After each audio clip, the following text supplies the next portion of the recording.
शिक्षक पदोन्नतीबाबत एक मोठी अपडेट. शिक्षक पदोन्नतीमुळे पवित्र पोर्टलवरती जागा वाढणार का? वाढणार असतील तर त्या कशा? बघा विद्यार्थी मित्रांनो, शिक्षक पदोन्नती म्हणजे जी मुख्याध्यापक असतील, केंद्रप्रमुख आणि पदवीधर शिक्षक यांच्या पदोन्नतीसाठी टी-ए-टी आणि सी-टी-टी ही अनिवार्य आहेत. जी हायकोर्टाने एक आदेश दिलेला होता की हे टी-ए-टी आणि सी-टी-टी अनिवार्य आहेत. आता त्या हायकोर्टाच्या आदेशानंतर शिक्षण विभागाने एक नवीन पत्रक जारी केलेले आहेत, एक नवीन पत्रक काढलेले आहेत. ते आपण आजच्या व्हिडिओच्या माध्यमातून बघणार आहोत की नेमका हा जी-आर काय आलेला आहे, याचा शिक्षकांवरती आणि आपल्या शिक्षक भरतीवरती नेमका कसा परिणाम होणार आहे, आपल्या जागा नक्की वाढतील का? वाढतील तर त्या कशा वाढतील? ते आपण आजच्या व्हिडिओच्या माध्यमातून समजून घेणार आहोत. नमस्कार मित्रांनो, आपल्या चॅनलवर आपले स्वागत आहेत आणि जर तुम्ही आपल्या चॅनलला सबस्क्राईब नसेल केलेलं तर कृपया सबस्क्राईब करा, जेणेकरून तुम्हाला शिक्षक भरतीबद्दलच्या सगळ्या अपडेट्स मिळत राहतील. चला तर आज आपण महाराष्ट्र शासनाचे जे प्राथमिक शिक्षण संचालनालय आहे त्यांच्याकडून एक 14 मे 2026 रोजी एक पत्रक आलेलं आहे.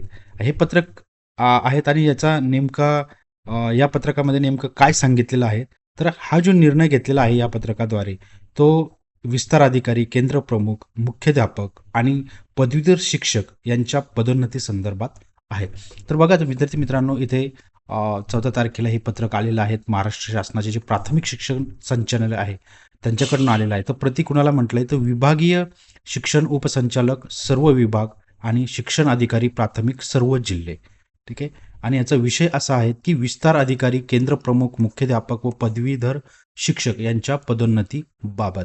ठीक आहे. तर आपण पुढे बघूया. इथं 1-2-4 जवळजवळ रेफरन्सेस आणि संदर्भ दिलेले आहेत. त्याच्यानुसार हा जी-आर निघालेला आहे. तर बघा, माननीय सर्वोच्च न्यायालयाने अंजुमन इशाते तालीम या प्रकरणी शिक्षकांना पदोन्नतीसाठी शिक्षक पात्रता परीक्षा म्हणजे टी-ई-टी असेल, सी-टी-ई-टी असेल, उत्तीर्ण असणे आवश्यक असल्याचे नमूद केले आहेत. याबाबत राज्यातील शिक्षकांकडून माननीय उच्च न्यायालयात दाखल याचिकांमध्ये विविध न्यायनिवाड्यांमध्ये देखील शिक्षक पात्रता परीक्षा म्हणजे टी-ई-टी असेल किंवा सी-टी-ई-टी असेल उत्तीर्ण असणे आवश्यक असल्याचे स्पष्ट केले आहेत. म्हणजे कुठलाही माननीय न्यायालयाने अगोदरच म्हटलं होतं की टी-ई-टी आणि सी-टी-ई-टी ही शिक्षकांना बंधनकारक आहेत. त्यांची ज्या शिक्षकांना पदोन्नती हवी आहेत त्यांना टी-ई-टी आणि सी-टी-ई-टी पात्र असणे आवश्यक आहेत. हे अगोदरही म्हटलं होतं. त्याच्यावरती माननीय उच्च न्यायालयामध्ये परत शिक्षकांनी याचिका पण दाखल केल्या होत्या. त्याच्यामध्येही परत न्यायालयाने हे स्पष्ट केलं आहे की टी-ई-टी आणि सी-टी-ई-टी ही आवश्यक आहेत. हा याचा एक थोडा बॅकग्राऊंड झाला. आता यास्तव शिक्षकांची विस्तार अधिकारी, केंद्रप्रमुख, मुख्याध्यापक व पदवीधर शिक्षक या पदावर पदोन्नती करताना सेवा ज्येष्ठतेनुसार शिक्षक पात्रता परीक्षा टी-ई-टी असेल, सी-टी-ई-टी असेल उत्तीर्ण असणाऱ्या शिक्षकांचा पदोन्नतीसाठी विचार घेण्यात यावा. म्हणजे इथे स्पष्ट म्हटलेलं आहे की जे शिक्षक आता पदोन्नतीसाठी पात्र आहेत, जे सेवा ज्येष्ठतेनुसार आतापर्यंत होत होतं, असे शिक्षक सेवा ज्येष्ठता प्लस शिक्षक पात्रता परीक्षा अशाच शिक्षकांना पदोन्नतीसाठी विचारात घेण्यात यावे, असं हे पत्रक काढलेलं आहे. आता पुढे बघूया काय म्हणणं आहेत. राज्यातील सर्व जिल्हा परिषदांमध्ये शिक्षकांच्या विविध पदावरील पदोन्नतीची कारवाई सुरू आहे. पदोन्नती करताना सेवा ज्येष्ठता आणि गुणवत्ता आधारे पदोन्नती करण्यात येते, परंतु शिक्षकांना पुढील पदावर पदोन्नती देताना शिक्षक पात्रता परीक्षा म्हणजे टी-ई-टी, सी-टी-ई-टी उत्तीर्ण असणे आवश्यक आहे. त्यामुळे पदोन्नतीसाठी ज्येष्ठतेसह ही पात्रता देखील तपासणे आवश्यक आहे. म्हणजे आता या दोन्ही लागणार आहे, ज्येष्ठता प्लस तुमचे शिक्षक पात्रता परीक्षा पास झालेले असायला हवे. आता इथे हे त्यांनी 2 पॅराग्राफमध्ये दिलेलं आहे की कुठल्या वर्षीपासून ते लागू केलं पाहिजे किंवा कुठून 1/9/2025 रोजीचे जे काही तिथपर्यंतचे जे काही लिस्ट असेल त्या कर्मचाऱ्यांना त्या पदावर त्यांचा विचार केला पाहिजे. असाच हा सेकंड पॅराग्राफ पण दिलेला आहे. तर याच्यामध्ये थोडक्यात त्यांनी हेच दिलेलं आहे की त्यांच्या ज्या टेक्निकल गोष्टी होत्या की ज्या पत्रक काय आहेत, कुठून कुठल्या निर्णयानुसार त्यांची निवड झाली पाहिजे हे दिलेलं आहे. आता आपल्यासाठी काय महत्त्वाचं आहे तर पुढे बघूया. यावरून असे स्पष्ट होते की सध्याची निवड सूची 2025-26 सुरू असून त्यासाठी 1/9/2025 रोजीची पात्रता विचारात घ्यावी लागेल व त्यासाठी दिनांक 1/1/2025 रोजीच्या ज्येष्ठता सूचीच्या आधारे पदोन्नतीची कारवाई करावी लागणार आहे. तसेच पदोन्नतीसाठी पदे शिल्लक राहत असल्यास पदोन्नती समितीच्या बैठकीच्या दिनांकास अर्हता धारण करणारे कर्मचारी यांना विचारात घेऊन रिक्त राहणाऱ्या पदांवर पदोन्नतीची कारवाई करता येईल अथवा पुढील वर्षाच्या निवड सूचीनुसार पदोन्नतीची कारवाई करता येईल. म्हणजे थोडक्यात त्यांना इथं असं म्हणायचं आहे की जे 1/9/2025 रोजीपर्यंत जे काही त्यांचा एक कट ऑफ असणार ते तर भरल्या जातीलच आणि त्यांची ही सगळी पात्रता चेक केल्या जाईल. पण तरी जर पदे शिल्लक राहत असतील तर पुढच्या वर्षीची जी काही लिस्ट असेल ती विचारात घेऊन आत्ताच ती पदे भरली जावीत, असं या पत्रकाद्वारे त्यांना म्हणायचं आहे. आता याचा परिणाम बघा पुढे कसा होतो की जेवढे पुढचे वरची पदं रिक्त आहेत ती जर भरले गेलीत तर खालची पदं खाली होत आहेत, रिकामी होत आहेत आणि ती आता आपल्याला पवित्र पोर्टलवरती त्याच्या जागा अवेलेबल होतील असं पुढे पत्रकात म्हटलंय. मी तुम्हाला ते दाखवतो.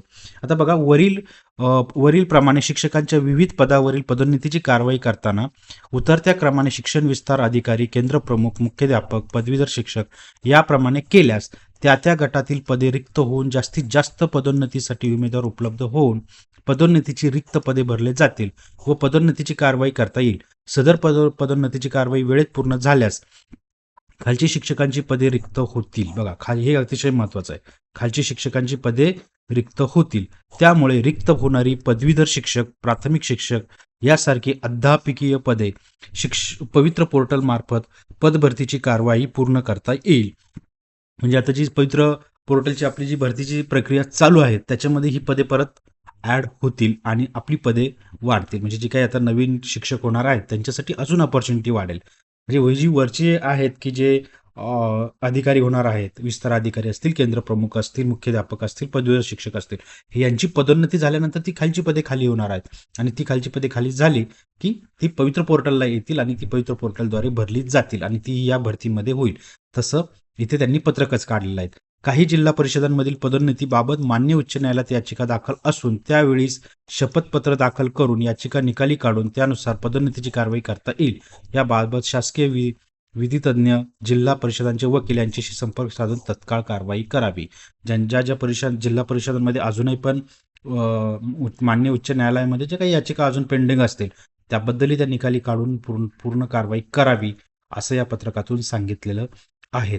बघा वरील बाबी विचारात घेऊन शिक्षकांच्या पदोन्नतीची कारवाई मान्य न्यायालयाचे आदेश व प्रचलित तरतुदी विचारात घेऊन पदोन्नतीची कारवाई करावी व केलेल्या कारवाईचा अहवाल शिक्षण अधिकारी प्राथमिक यांना संचालनालयात सादर करण्यात यावा असंही म्हटलेलं आहे की लवकरात लवकर हा अहवाल सादर करण्यात यावा. तर विद्यार्थी मित्रांनो बघा इथे दोन गोष्टी आहेत की जे काही शिक्षक अगोदर ऑलरेडी आहेत आणि त्यांना आता पदोन्नती करायची आहेत त्यांच्यासाठी टीईटी आणि सीटीईटी तर कंपल्सरी केलेलं आहे. त्यांच्या ज्येष्ठतेनुसार आणि शिक्षक पात्रतेनुसार त्यांचे पदोन्नती होणार आहेत.